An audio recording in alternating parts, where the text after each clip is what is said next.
ao versículo 26. Diz assim as Escrituras Sagradas: vocês ouviram o que foi dito aos seus antepassados: não matarás, e quem matar estará sujeito a julgamento.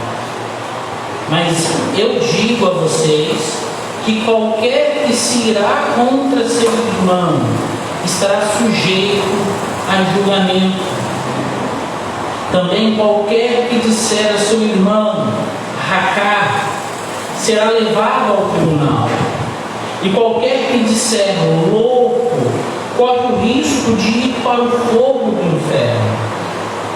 Portanto, se você estiver apresentando sua oferta diante do altar e ali se lembrar de que seu irmão tem algo contra você, deixe sua oferta ali diante do altar e vá primeiro reconciliar-se com seu irmão. Depois volte e apresente a sua oferta. Entre em acordo depressa com seu adversário, que pretende levá-lo ao tribunal. Faça isso enquanto ainda estiver com ele a caminho, pois, caso contrário, ele poderá entregá-lo ao juiz, e o juiz ao guarda, e você poderá ser jogado na prisão. E garanto que você não sairá de lá enquanto não pagar o último centavo. Feche seus olhos, curva sua cabeça.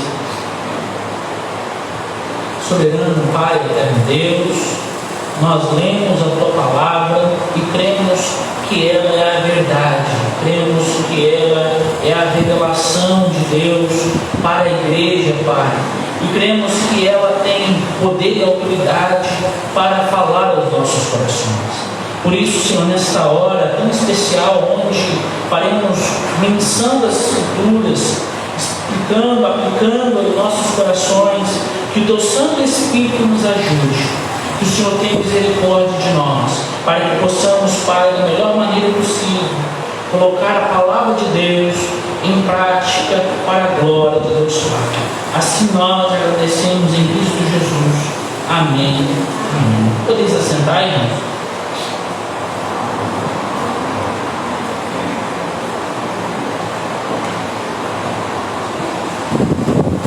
Irmãos, no último domingo, nós abordamos como Cristo, Ele veio cumprir a lei e os profetas em obediência ao Pai. Cristo, em hipótese alguma, Ele veio para anular a lei. Ele não veio para cancelar a lei, mas Ele veio para cumprir de forma fiel e verdadeira a lei e os profetas. E esses versos que nós trabalhamos no último domingo, do versículo 17 ao 20, eles servem como uma espécie de introdução acerca da exposição que Cristo iria iniciar sobre a verdadeira interpretação e aplicação da lei. Com qual objetivo Jesus fez isso? O objetivo era confrontar a maneira distorcida como os fariseus e os escribas ensinavam e aplicavam a lei de Deus. E esta contraposição de Jesus acerca dos fariseus e mestres da lei ficam evidentes no versículo de número 20 que nós lemos no último domingo, que diz o seguinte: pois eu digo que se a justiça de vocês não for muito superior à dos fariseus e mestres da lei, de modo nenhum entrarão no reino dos céus. Esse versículo 20 é o ponto que liga todo o ensinamento de Jesus, que que segue no Sermão do Monte. Jesus ele afirma: olha, se a justiça de vocês, que são discípulos meus, não for muito superior, não excederá muito a justiça dos fariseus, de modo nenhum entrarão no reino dos céus. Portanto, a partir do verso 21, o verso que nós lemos hoje, nosso mestre ele passa a expor a lei à luz do seu verdadeiro significado e aplicação, diferentemente da forma como os fariseus e os escribas faziam. Os fariseus e os escribas se preocupavam com a letra da lei, mas não com o espírito da lei. Já Jesus, ele veio para dar e ensinar o verdadeiro sentido da lei de Deus. E Jesus, ele começa essa exposição de alguns pontos da lei que os fariseus e escribas ensinavam de maneira equivocada e distorcida, trazendo luz o verdadeiro significado do sexto mandamento. O sexto mandamento da lei de Deus diz: não matarás. E Jesus passa então a explicar e a aplicar de forma verdadeira o sentido real do que significa o sexto mandamento. O versículo 21 começa dizendo: vocês ouviram o que foi dito aos seus antepassados. Eu quero destacar aqui dois pontos importantes acerca desta introdução de Jesus. Vocês ouviram o que foi dito aos seus antepassados. Quero destacar dois pontos. Primeiro, irmãos, vocês ouviram o que foi dito? Em primeiro lugar, significa aquilo que os fariseus e os mestres da lei ensinavam. Vocês ouviram o que eles estavam ensinando, o que os fariseus, os mestres da lei estavam ensinando. E os fariseus e os mestres da lei eram pessoas que, de certa forma, tinham respeito do povo, da população, pois eram reconhecidas, entre aspas, como os verdadeiros intérpretes da lei. Vale lembrar, irmãos, que os fariseus, eles estavam sempre na sinagoga e ali eles ensinavam a lei de Deus da forma deles, mas ensinavam a lei de Deus na sinagoga. E os escribas, eles estavam o tempo todo ligados ao templo, onde o culto era prestado a Deus, onde os sacrifícios eram realizados. Então, o povo olhava para aqueles homens, os mestres da lei, os rabinos da época, e tinham, de certa forma, um respeito para aqueles homens. Afinal de contas, eles ensinavam a lei, eles prestavam culto a Deus, eles estavam ali como referencial para o povo. E o ponto aqui é que Jesus está destacando que o ensino que eles faziam, que esses mestres faziam acerca da lei, era totalmente distorcido, era vazio e sem o verdadeiro significado e valor. Em outras palavras, irmãos, o que vocês ouviram e o que foi dito aos seus antepassados, Jesus estava dizendo para eles, não foi o ensino fiel e verdadeiro da lei de Deus. Antes, o que vocês ouviram foi um ensino baseado nas tradições e em uma falsa religiosidade e em uma falsa piedade. Em segundo lugar, irmãos, eu destaco nessa breve introdução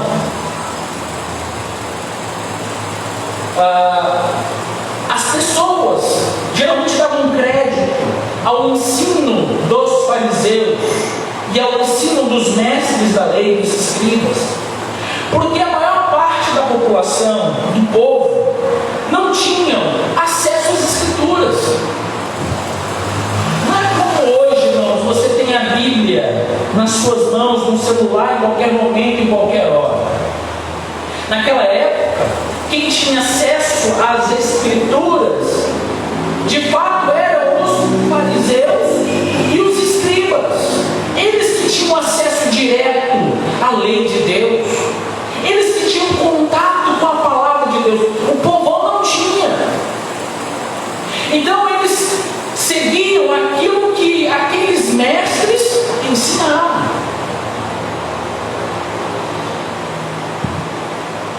Por algumas razões importantes que eu destaco. Primeiro, muitos daquele povão, do povão, eles não sabiam ler.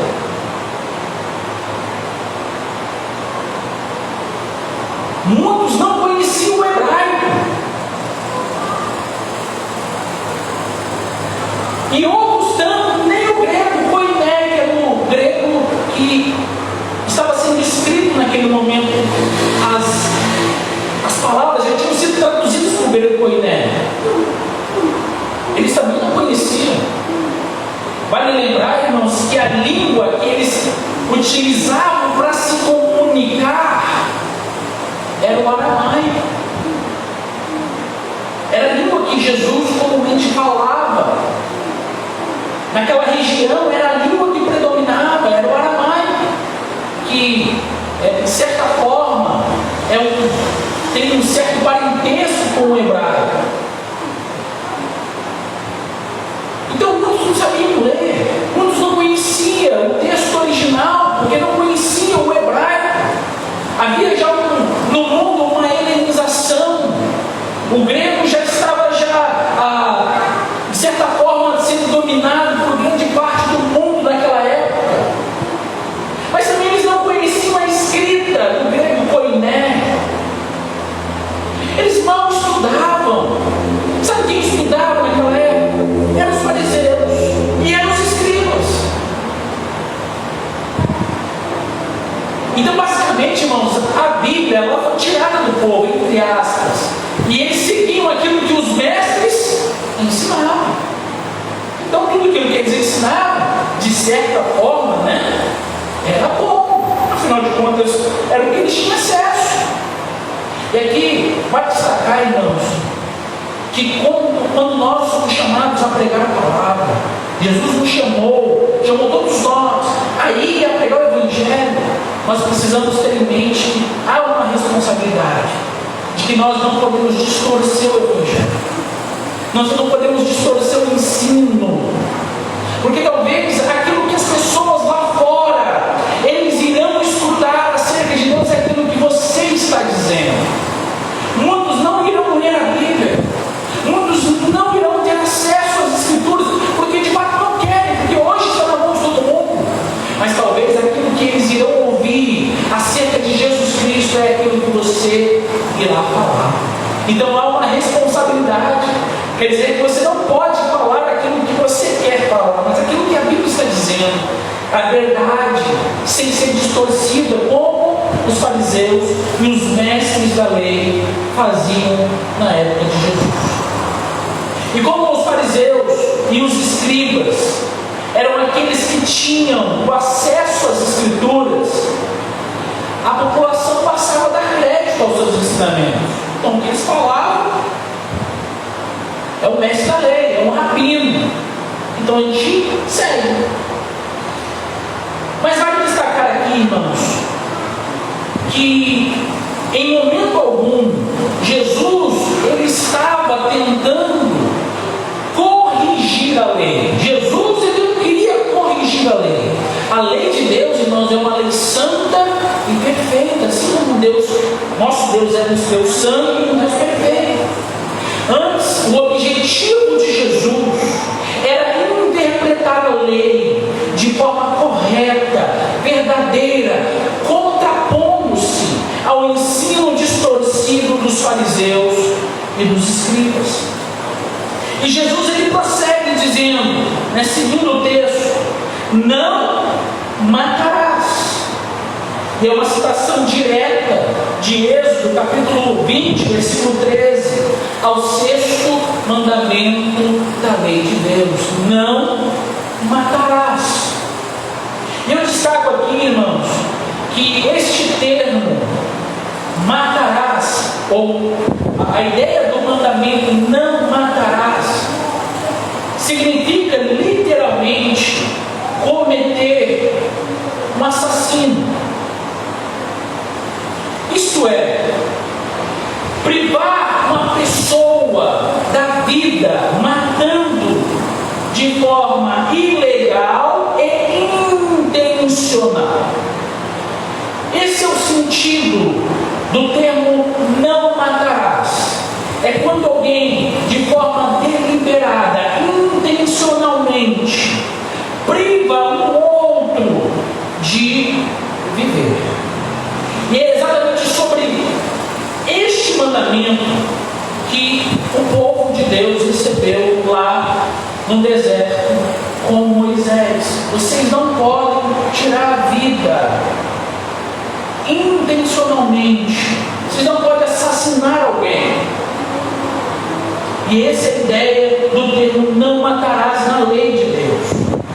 E dessa forma, irmãos, os fariseus e os escribas, eles haviam reduzido o mandamento não matarás apenas a um homicídio literal. Então, na mente daqueles mestres da lei, na mente dos escribas, dos fariseus, olha, se eu não tiro a vida de alguém, se eu não estou cometendo um assassinato, ora, eu não estou desobedecendo a lei, eu estou cumprindo a lei. E eles afirmavam que eles estavam cumprindo a lei, já que literalmente e fisicamente eles não tiravam a vida de ninguém. E por essa razão eles estavam isentos, segundo o pensamento deles, da culpa da lei. A grande preocupação deles, daqueles mestres da lei, era apenas a letra da lei. E é exatamente isso que eles ensinavam ao povo. Se você não tirar a vida, literalmente, a vida física de alguém, vocês não estão desobedecendo a lei. Está tudo resolvido. Se você não cometer o ato, você não descumpriu a lei de Deus. E era esse ensinamento que eles ensinavam para todas as pessoas. Mas Jesus, ele interpreta de uma maneira diferente. Olha só o versículo 22. Diz o seguinte no início: mas eu digo. Quer dizer, vocês estão falando assim, mas eu digo. Jesus, ele está dizendo o seguinte, irmãos: eles nos ensinam desta forma, mas eu estou lhes ensinando desta maneira. Jesus, ele está deixando claro e evidente o contraste entre o ensino dos fariseus e o ensino dos escribas em relação ao seu ensino, aquilo que ele estava ensinando acerca da lei. Veja o versículo 22. Mas eu digo a vocês que qualquer que se irá contra seu irmão estará sujeito a julgamento. Também qualquer que disser a seu irmão racá será levado ao tribunal. E qualquer que disser louco corre o risco de ir para o fogo do inferno. Olha que interessante, irmãos. Olha o que Jesus ele faz. Jesus, ele abrange o 6º mandamento. Os fariseus e os mestres da lei diziam: olha, se não somente eu tirar a vida premeditada de alguém, eu desobedeço a lei. Mas Jesus, não é assim. Vocês estão errados. Vocês estão equivocados. Jesus, ele abrange o mandamento e afirma que a ira, o insulto e as palavras de desprezo implicam na quebra do sexto mandamento. Aí a coisa ficou complicada, né, irmãos? Imagine a fúria dos fariseus e dos escribas ouvindo Jesus ensinar isso. Não, vocês ensinam dessa forma, mas olha, a ira, o insulto e o desprezo também configura-se na quebra do sexto mandamento. Vamos tentar aqui dividir em partes o versículo 22. Ele vai dizer o seguinte, Jesus: qualquer que se irar contra seu irmão estará sujeito a julgamento. A palavra irar significa estar com muita raiva, estar furioso, e trata-se de uma fúria interna, mesmo que ela não seja externada. Sabe o que Jesus ele estava dizendo aqui, irmãos, afirmando? Era que o sexto mandamento não se refere somente ao homicídio físico, literal, mas também a ira sem motivo contra um irmão, mesmo que ela esteja somente alojada no coração, configura-se um homicídio.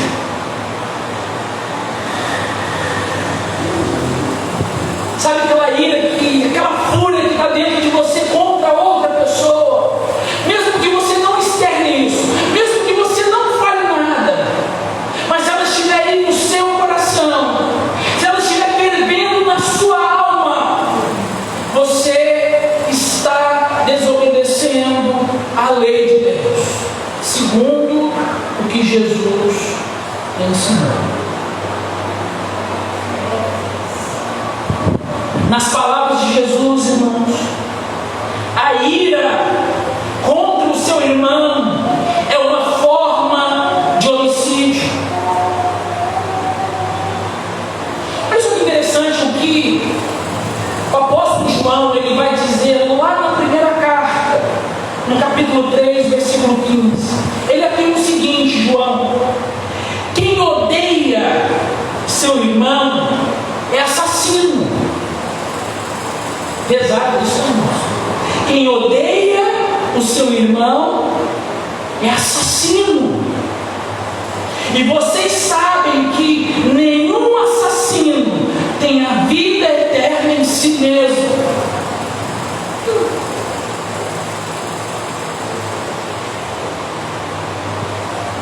Então aqui algo muito importante para que eu e você possamos refletir. O ódio, a ira, a fúria, sem motivo, contra o nosso próximo. Jesus disse, é exatamente como se estivesse cometendo um homicídio.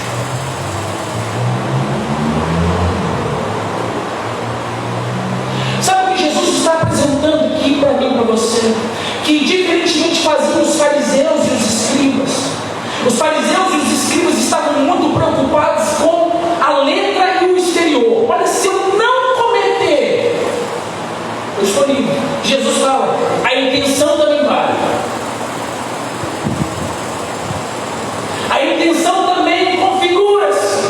Jesus ele olha para o meu e o seu interior e diz, olha, se estiver no seu coração, você também comete. Isso é contra a lei de Deus.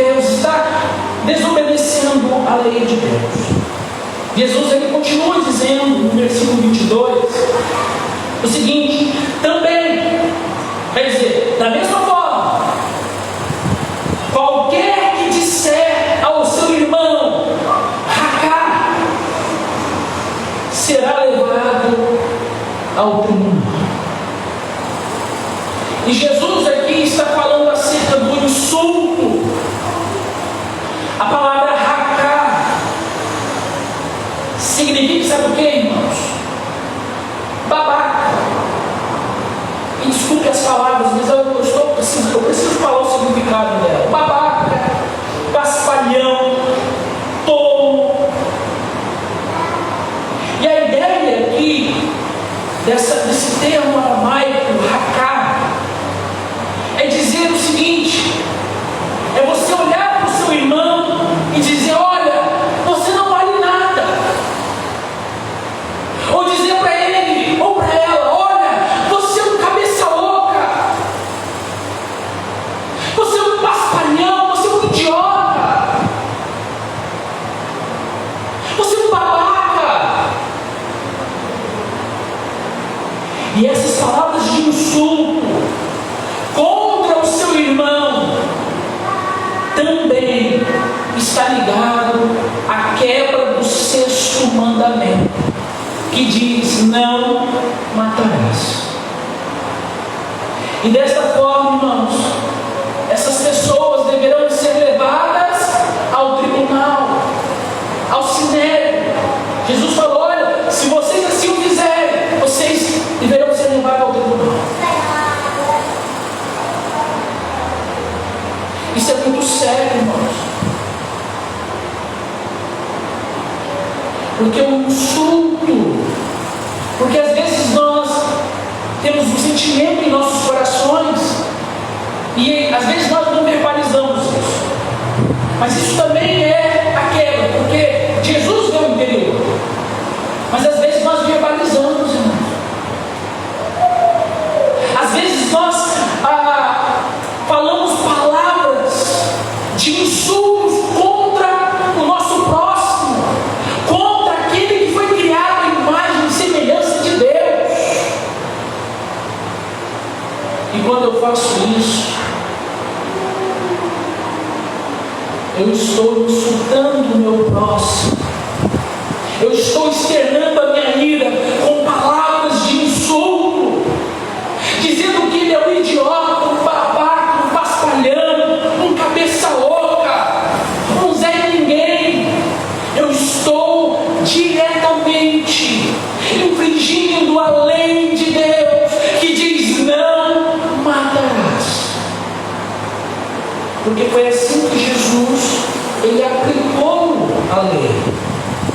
E ele continua o versículo dizendo: e qualquer que disser louco, corre o risco de ir para o fogo do inferno. Da mesma forma, Jesus associa palavra de desprezo à quebra do 6º mandamento,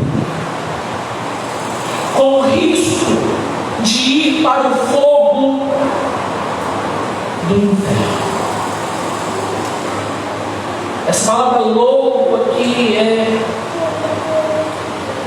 alguém muito, chamar alguém muito tolo. E quando nós fazemos isso, segundo Jesus, corremos o risco de ir para o fogo do inferno. E também quebramos o 6º mandamento. Vejam, irmãos, que aqui há uma clareza daquilo que Jesus ensinava e como ensinava, e daquilo que os mestres ensinavam. Veja que Jesus, ele aplica o espírito da lei, diferente daquilo que faziam os fariseus e os escribas. Então Jesus, ele passa a ensinar 2 coisas importantes acerca do 6º mandamento. Eu quero destacar 2 coisas, irmãos, importantes que vale a pena eu e você refletirmos. A primeira delas, irmãos, é que o culto que nós apresentamos a Deus,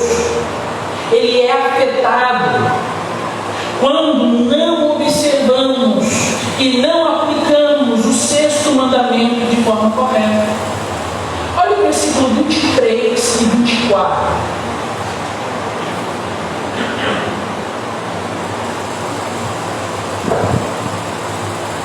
que diz o seguinte: portanto, quer dizer, olha, ele está dando uma ligação aqui com aquilo que ele está falando, tá? Portanto, se você estiver apresentando sua oferta diante do altar e ali se lembrar que seu irmão tem algo contra você, deixe sua oferta ali diante do altar e vá primeiro reconciliar-se com seu irmão.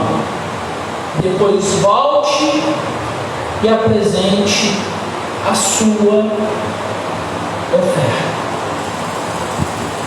Essa oferta apresentada diante do altar não tem nada a ver com uma oferta que nós trazemos hoje à igreja, tá, irmãos? O dízimo, a oferta que nós trazemos aqui.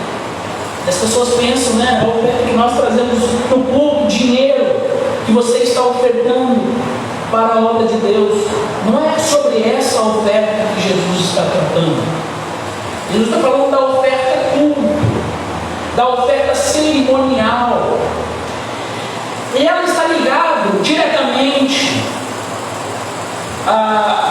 ao sacrifício que era apresentado no templo e constituía como parte central no culto que era oferecido a Deus. Qual era uma das partes centrais do culto no Antigo Testamento? Era o sacrifício. Era o animal que era oferecido para a propiciação dos pecados, aquele animal que era morto para que o pecado fosse coberto, né? Não tirado, mas coberto. E sempre quando as pessoas iam ao templo, eles levavam as suas ofertas, os seus sacrifícios que iriam ser apresentados a Deus, que o sacerdote pegava e colocava diante do altar para sacrificá-lo, e aquele sangue ser derramado, e aquele sangue fazer propiciação pelo pecado.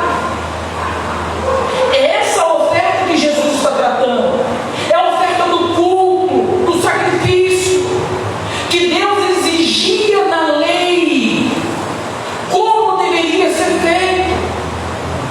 Um animal sem mácula, um animal puro, tinha todas as especificações, tinha todos os detalhes, cada i, cada tio, como Jesus ele disse lá nos versos anteriores: não passará um i, não passará um tio até que tudo se cumpra. Cada detalhe era importante. E é dessa oferta que Jesus está dizendo: olha, o culto a Deus ele é afetado quando nós desobedecemos ao sexto mandamento.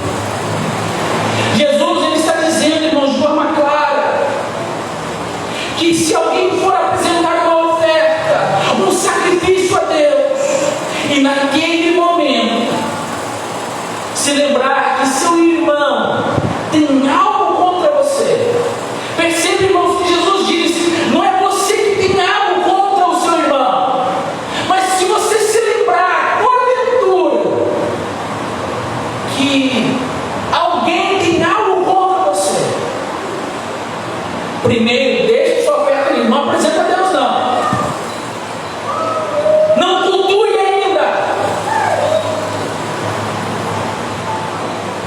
não preste culto ainda,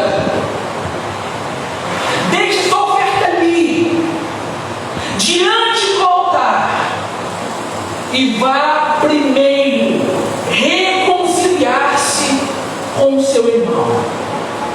E depois que você se reconciliar com o seu irmão, volte e então apresente a sua oferta.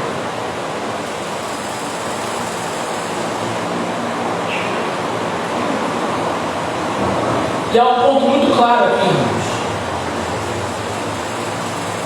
que talvez as pessoas não percebam, mas está muito claro no texto. E você precisa entender, irmãos, que a nossa religiosidade não justifica e nem encobre o meu e o seu pecado. Às vezes nós pensamos o seguinte: olha, eu vou para a igreja, e lá eu levanto a mão, eu cultuo, adoro a Deus.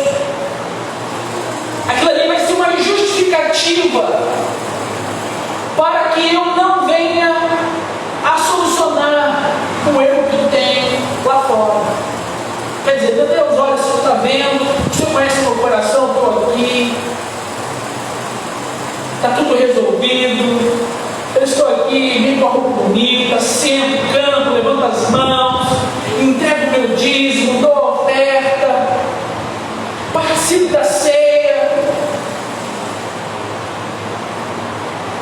A nossa religiosidade não justifica e não encobre as nossas falhas e pecados. A nossa oração, quando ela é feita de forma equivocada e errada, não é aceitável a Deus. Não estou adorando, Deus está aqui. Não, irmão.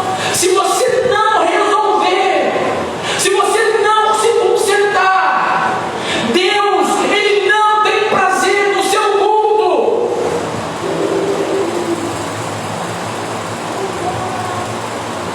Sabe o que Deus Ele espera e requer de mim, de você? Uma adoração genuína e verdadeira. E somente, irmãos, e somente assim será possível apresentar a Deus uma adoração genuína, verdadeira e aceitável, se primeiro estivermos bem com o nosso próximo. Caso contrário, irmãos, nada justifica. Nenhum ato que você faça, nada.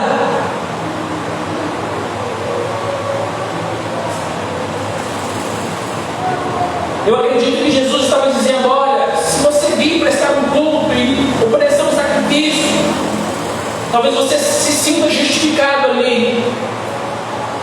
Mas sabe o que Jesus está dizendo? Não faça isso.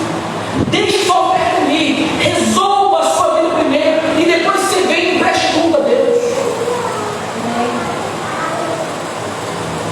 Eu li um comentário do Martin Lloyd-Jones e ele disse mais ou menos o seguinte, parafraseando o que o Dr. Jones disse.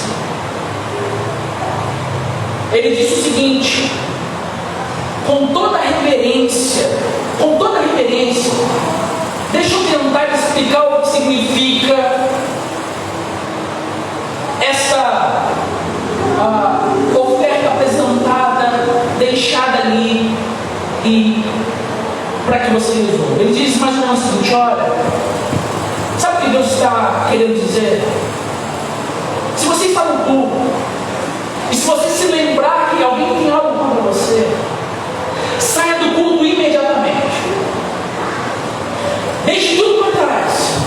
Resolva o que tem que resolver. E aí você volta. E a ideia, basicamente, é essa.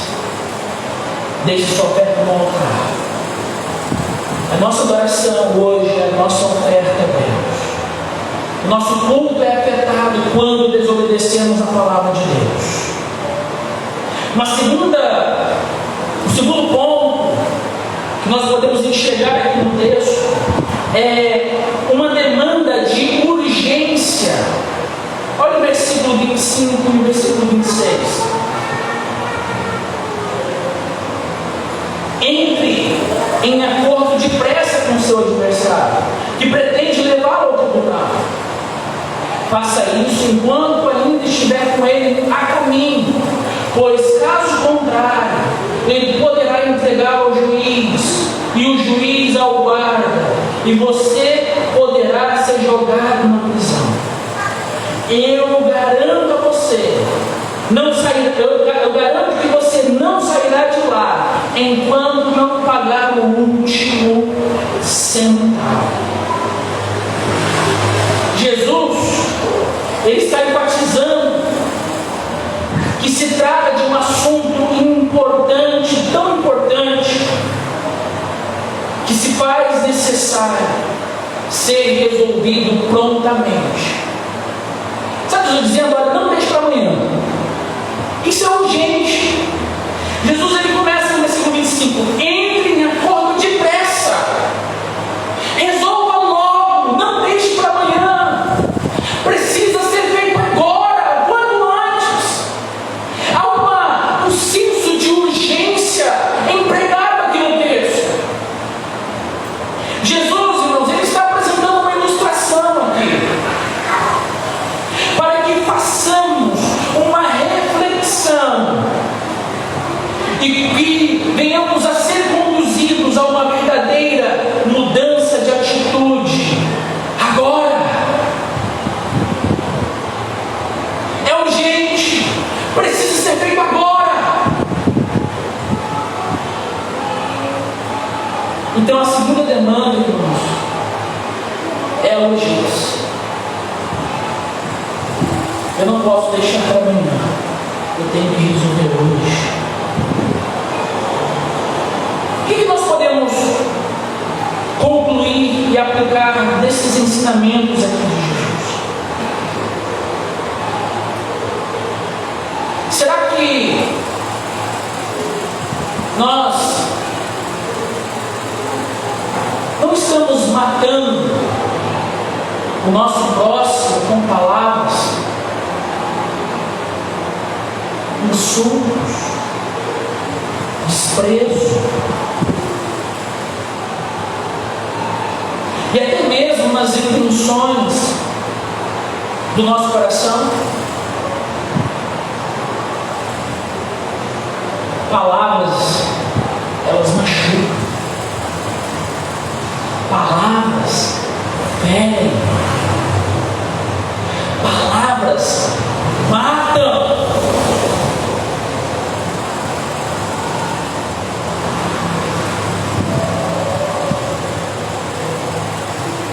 Será que nós não estamos matando pessoas?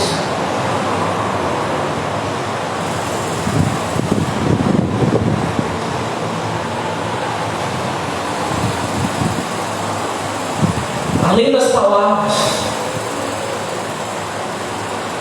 mas além das palavras, Deus, ele esquadrinha o meu e o seu coração, o íntimo, o interior.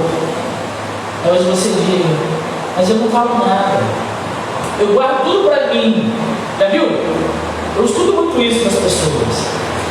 Eu não falei nada, eu não falei nada, guardei nada no meu coração. Sabe o que eu estou dizendo? Você está descumprindo a lei de Deus. Você está matando.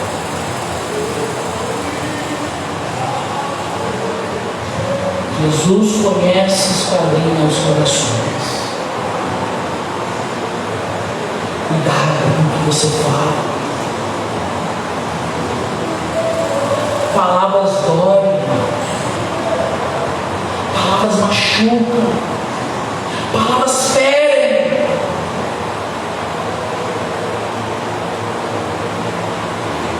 E às vezes estamos matando o próximo com insultos e palavras irrefletidas. Estamos externando uma ira que está dentro do nosso coração, e com isso estamos descumprindo a lei de Deus. Sabe por que a Bíblia nos orienta, irmãos, a falar a palavra? Porque a palavra, irmãos, ela alimenta, ela não machuca, ela não fere, irmãos.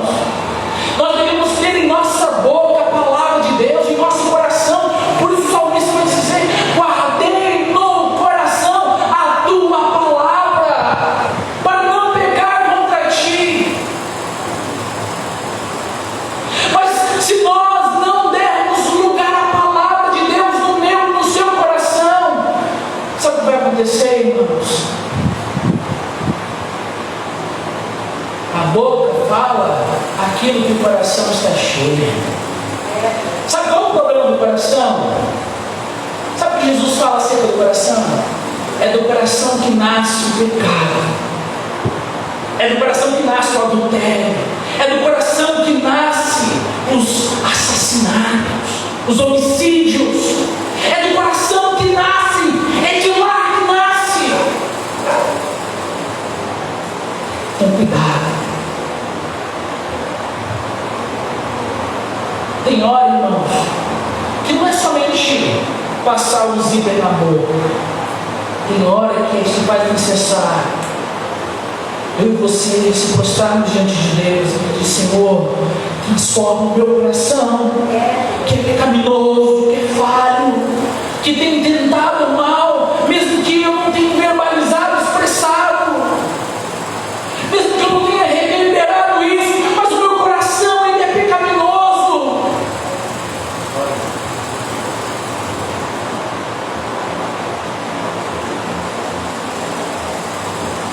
O grande problema que você precisa entender, nós precisamos entender, é que quando esses sentimentos, quando descobrimos a lei de Deus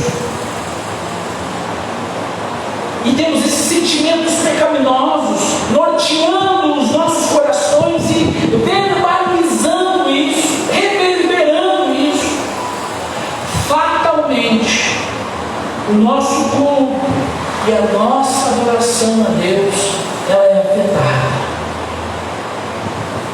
Não se esqueça que Deus é santo. Deus está à procura de verdadeiros adoradores que o adorem em espírito e em verdade. Então, se você quer prestar um culto racional a Deus, que seja agradável, aceitável a Ele, não mate ninguém. Não mate ninguém.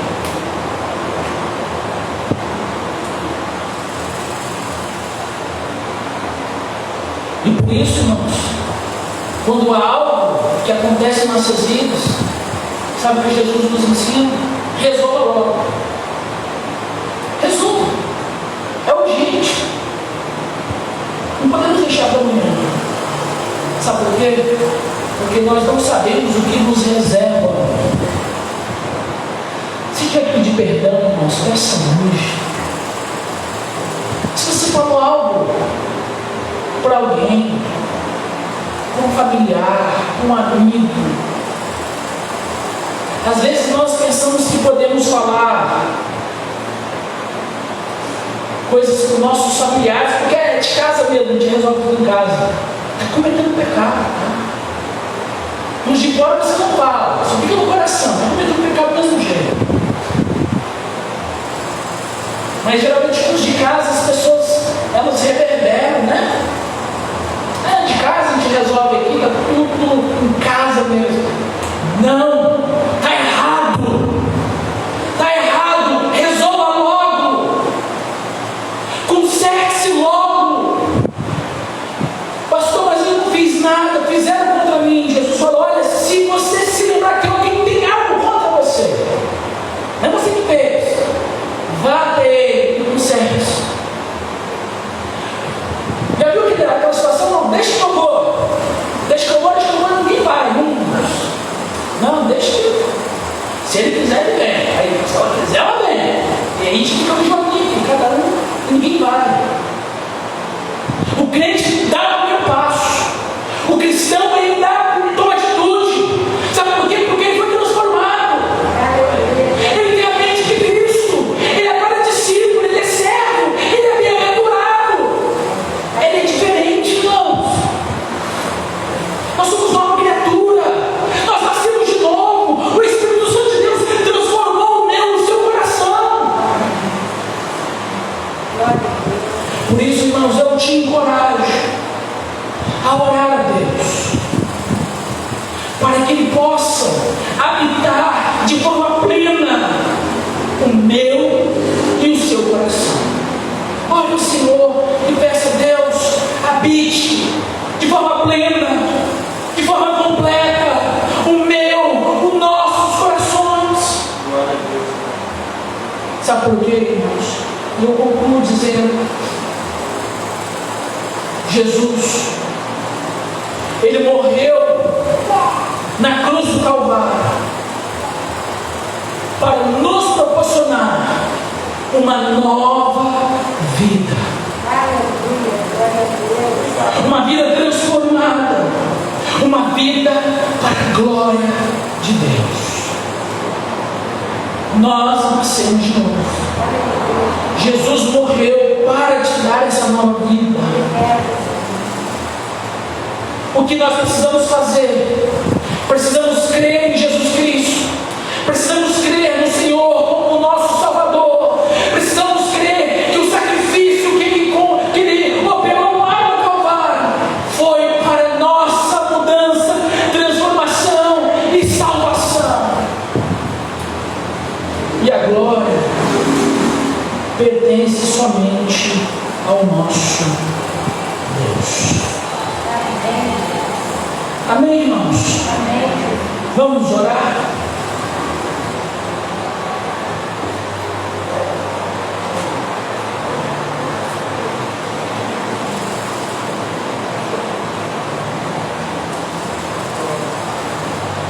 Senhor Deus, nosso Pai, nós pedimos perdão ao Senhor. Perdoa-nos, Pai. Somos pecadores, somos falhos. Nós quebramos a lei, mas o Senhor cumpriu de forma fiel e verdadeira. E o Senhor morreu em nosso lugar, para que nós viéssemos a ter uma vida regenerada, transformada para a glória de Deus. Por isso, Senhor, nos ajude, Pai, a aplicar a Tua palavra, a viver o Evangelho, não como os fariseus, não como os escribas, que estavam apenas preocupados com um ato exterior da lei, mas conforme o Senhor ensinou e aplicou. Ensina-nos a viver a verdade, ensina-nos, Pai, a viver o Evangelho em cores vivas, e que o Senhor nos transforme, que o Senhor transforme o nosso ser, que o Senhor transforme as nossas vidas, perdoando-nos, Pai, e nos ajudando a entender que o Senhor nos chamou para viver uma nova vida em Cristo Jesus. Amém. Muito obrigado, Pai, em Cristo Jesus. Amém. Amém.